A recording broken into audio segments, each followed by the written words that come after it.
Assalamualaikum warahmatullahi wabarakatuh.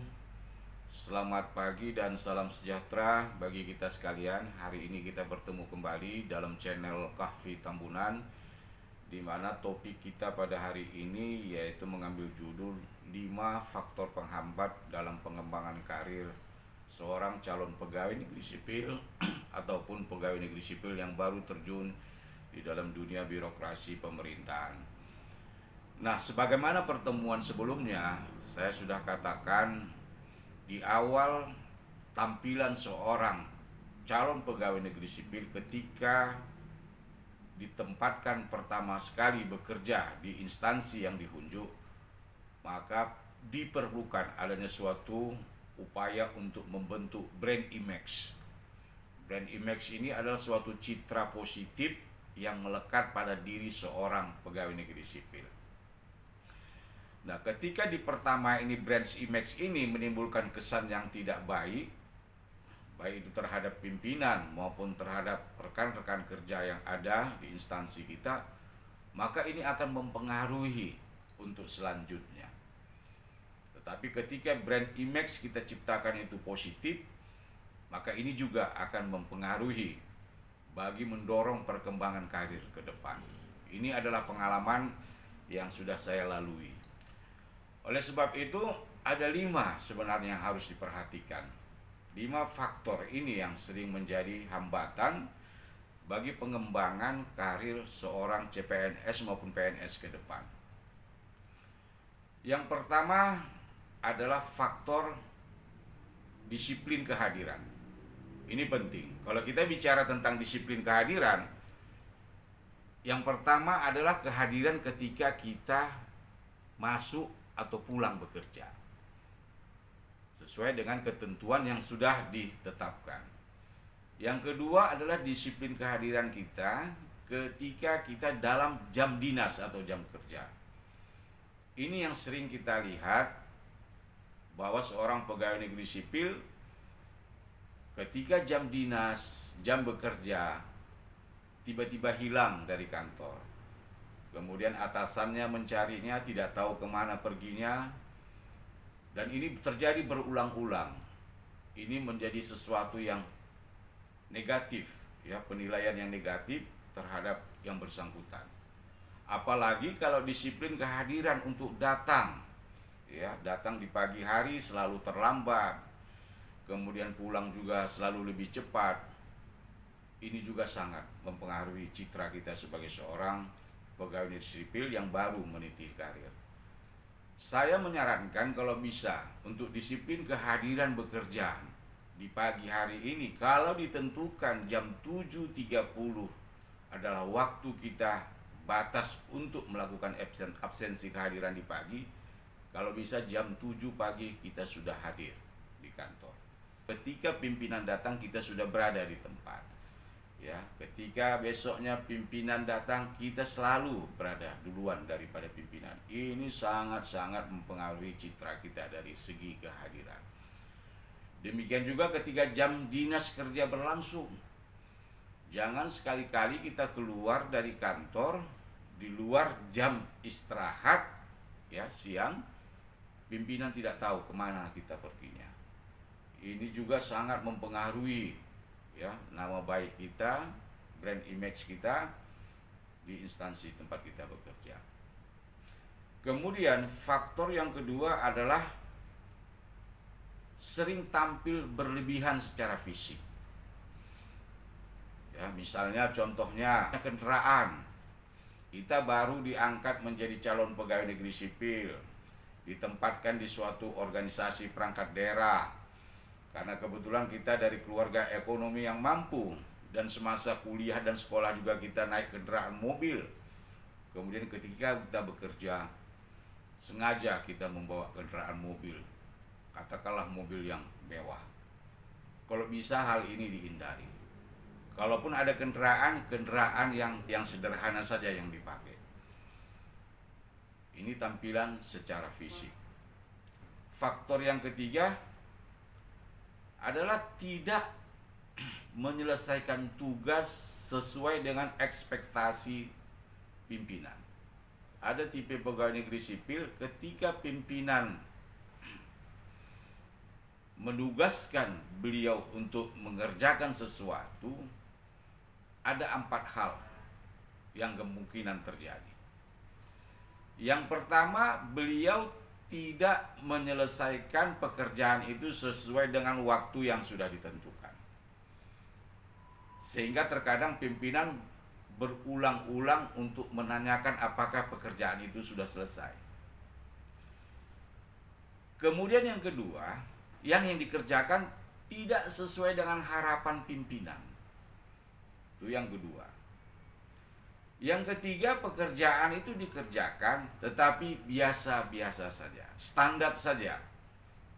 Yang terakhir, yang keempat adalah pekerjaan itu melebihi ekspektasi pimpinan. Ini yang sebenarnya sangat diharapkan. Diperlukan dasar-dasar kemampuan kognitif sebagaimana saya jelaskan di atas. Jadi sebenarnya tidak mesti ketika kita sudah bekerja baru kita menggali semua ilmu yang dibutuhkan di sana. Saat saudara belum ditempatkan, misalnya CPNS-nya sekarang ini sudah lulus dan menunggu SK untuk ditempatkan, mulai sekarang saudara sudah bisa menimba ilmu pengetahuan bagaimana tentang masalah perencanaan, mengenai masalah keuangan, masalah barang dan jasa, manajemen kepegawaian, ya, kemudian ditambah hal yang prinsip juga menyangkut tata naskah dinas. Ini penting dari sekarang, sehingga ketika Anda tampil ya untuk bekerja, ini sudah melebihi ekspektasi pimpinan. Saya punya pengalaman ya ketika saya memimpin suatu dinas. Kemudian ada 5 orang calon pegawai negeri sipil ditempatkan di instansi saya. Bulan pertama, masing-masing 5 orang ini saya bagi ya. Jadi ada 4 bidang, 1 sekretariat. Saya bagi satu ini masing-masing bidang, ditambah sekretariat ada 5. Kemudian saya minta mereka bekerja di situ selama 2 bulan. Jadi belum ditempatkan secara permanen dia di internal organisasi saya. 2 bulan berikutnya saya rotasi, saya rubah posisinya masing-masing, bergeser ke bidang lain. Sampai akhirnya yang 5 orang CPNS ini sudah bekerja di semua lini bidang yang ada di instansi itu. Maka suatu ketika saya panggillah semua kepala bidang. Kemudian saya bertanya kepada mereka, saya mau akan tempatkan yang 5 ini secara permanen untuk tugas selanjutnya di instansi ini. Silakan, saudara pilih yang mana yang sama saudara. Ternyata apa yang terjadi? 4 kepala bidang memilih 1 CPNS yang sama orangnya. Kemudian 4 kepala bidang ditambah sekretaris itu juga tadi menolak beberapa CPNS untuk ditempatkan di tempat mereka. Ini salah satu bukti bagaimana yang 5 orang ini memunculkan brand image yang ada pada dirinya, yang pada akhirnya orang lain menyimpulkan apa yang menjadi penilaian terhadap mereka yang berlima ini. Ini salah satu ilustrasi yang perlu Anda perhatikan bagi seorang calon pegawai negeri sipil. Jangan sempat terjadi brand image yang negatif di awal. Kalau ini terjadi, sama halnya Anda membangun suatu fondasi yang rapuh untuk kelanjutan pengembangan karir saudara ke depan. Ibarat rumah, kalau fondasinya sudah rapuh, ada pergeseran bumi sedikit, gempa kecil saja, maka bangunan sudah goyah, bangunan sudah retak-retak. Kemudian yang keempat adalah sikap yang terlalu maju mendahului pimpinan. Ini suatu sikap yang sering sekali tidak kita sadari ya sebagai seorang pegawai negeri sipil. Contohnya adalah kita selalu mengambil suatu tindakan, keputusan yang tidak kita laporkan kepada pimpinan. Sering kita melakukan seperti itu. Ini tentu sikap yang sangat menyinggung sekali terhadap pimpinan. Ada pimpinan yang menegur langsung, terhadap sikap ini. Tapi ada juga pimpinan yang tidak menegur langsung, dia diamkan. Tetapi dia ceritakan ini kemana-mana, sikap kita ini. Atau contoh yang lain ketika dalam suatu forum, ya, kita diajak oleh pimpinan untuk mendampingi beliau hadir dalam suatu forum, kemudian kita lebih proaktif, lebih reaktif di dalam forum itu, padahal pimpinan kita ada di situ.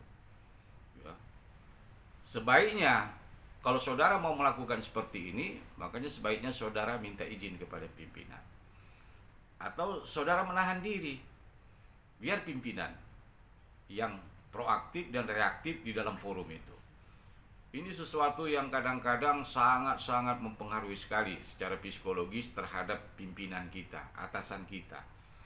Apalagi di depan forum, di depan orang banyak. Seolah-olah kita menunjukkan kita lebih pintar daripada pimpinan. Kesannya bisa seperti itu, walaupun tidak semua pimpinan menginterpretasikan yang seperti itu. Ya, tetapi dalam kultur budaya kita, sikap mendahului pimpinan, sebagaimana saya ilustrasikan tadi, ini sikap yang barangkali mempengaruhi terhadap brand image kita juga, ya, di kemudian hari.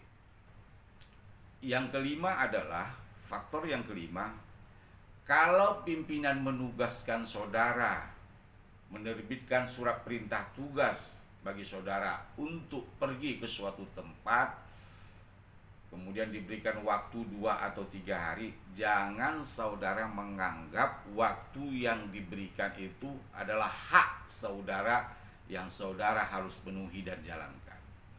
Misalnya contoh, saudara ditugaskan menghadiri rapat ke Jakarta, ini sebagai contoh. Ya, diberikan waktu 3 hari. Pelaksanaan rapat dilaksanakan 1 hari. Sedapat mungkin, kalau rapat itu sudah selesai, tidak mesti saudara menunggu 3 hari. Kalau bisa kembali 2 hari saja, kembali 2 hari dan saudara masuk bekerja. Kalau saudara bisa melakukan itu, ini luar biasa. Ini akan memunculkan sesuatu yang betul-betul positif terhadap diri saudara. Inilah yang perlu saya sampaikan kepada saudara-saudara dalam pertemuan hari ini. Karena apapun yang kita lakukan, kalau behavior yang kita tunjukkan itu adalah perilaku yang positif, maka respon feedback yang datang kembali kepada kita adalah pasti hal-hal yang positif. Tetapi sebaliknya, kalau kita menunjukkan perilaku behavioral yang terkesan negatif, maka respon yang kembali kepada kita juga adalah hal-hal yang negatif. Maka tidak heran bagi kita, sosok seorang pegawai negeri sipil sejak diangkat menjadi pegawai negeri sipil sampai dengan pensiun tidak pernah menduduki suatu jabatan, tetap menjadi pejabat pelaksana atau staf. Banyak yang terjadi seperti ini. Inilah salah satu akibat yang ditimbulkan karena performa di awal. Bagaimana untuk mewujudkan brand image, personality, diri masing-masing secara individual, ini tidak muncul ketika di awal karir saudara sebagai pegawai negeri sipil.